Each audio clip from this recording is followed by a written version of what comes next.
Copyright copyright copyright શેની copyright ભાઈ? આ તો બાપનો બાપ છે, આદિ અનાદિ છે, સનાતનનું મૂળિયું છે ને તમે એમ કહો કે આમાં આનો કોપીરાઇટ છે? આ બધા મંદબુદ્ધિના બાળકો છે.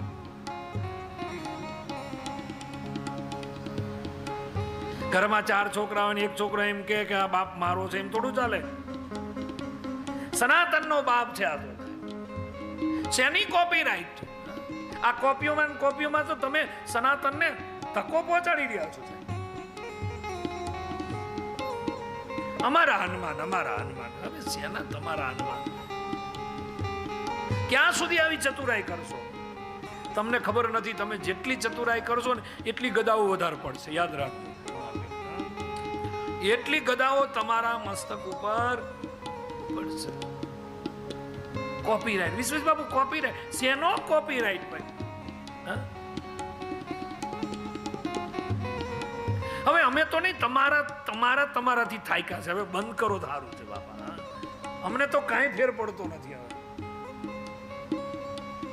બાપુ ઉપડ્યું કોપીરાઇટ નું બોલો કે આ હનુમાન એ અમારા જ છે, બીજા કોઈના નહીં.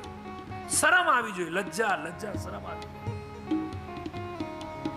કૃષ્ણએ પણ હનુમાનને સેવ્યા છે. કથા મળે છે સમગ્ર ગુજરાતમાં સ્વામિનારાયણ સંપ્રદાય દ્વારા એ કોપીરાઇટનો જે હક કરવામાં જે પ્રયત્ન થયો છે, મારે એમને એટલું જ કહેવું છે કે શ્રી હનુમાનજી એ તો સાક્ષાત શંકરનો અવતાર છે અને શંકર દરેકનો બાપ છે.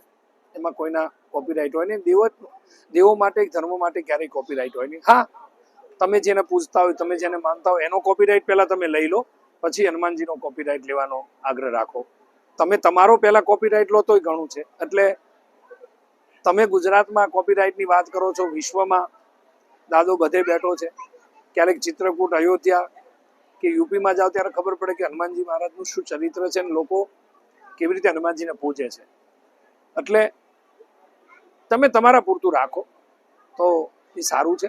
બાકી આ વાતને લોકોએ મજાકમાં લીધી છે, હસી મજાકમાં લીધી છે. અને તમે આ વાતથી યાદ રાખજો કે તમે જે કરવા જાઓ છો એનાથી તમારું જે બુદ્ધિનું પ્રદર્શન છે એ દેખાઈ રહ્યું છે.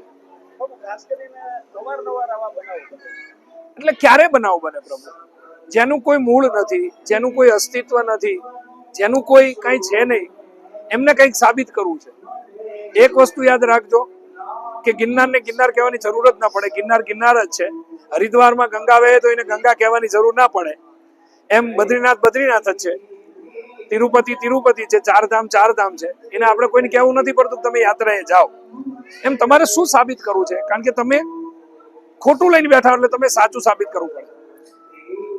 ચોખ્ખા ઘીને સાબિત કરવા માટે આપણે લખવું પડે છે કે અહીંયા ચોખ્ખું ઘી મળે, કારણ કે નકલી આવ્યું એટલે લખવું પડે છે.